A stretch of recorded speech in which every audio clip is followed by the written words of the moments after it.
لیکن اس کا یہ مطلب بھی نہیں ہے جیسے دنیا میں بھی کوئی حاکم ہو تو اس کو ظلم کرنے کی اجازت نہیں ہے نا. بھائی ہمارے حاکموں کو ہم حاکم مانتے ہیں نہیں مانتے؟ ہماری ریاست میں ہمارے حاکم ہیں، ہمارے ملک میں ہمارے حاکم ہیں، چھوٹے سے لے کے بڑے تک حاکم ہیں، اور ان حاکموں کی حکومت کو ہم تسلیم کرتے ہیں، بات مان کے چلتے ہیں ان کی.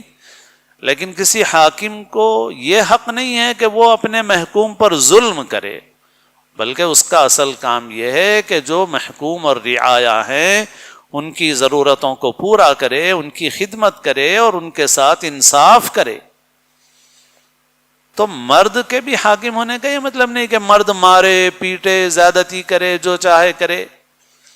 مرد حاکم اس لیے ہے کہ خاندان کے اس نظام کو محفوظ رکھنے کے لیے وہ اپنی ذمہ داری ادا کرے اس طرح پر کہ نہ عورت پر کوئی ظلم کرے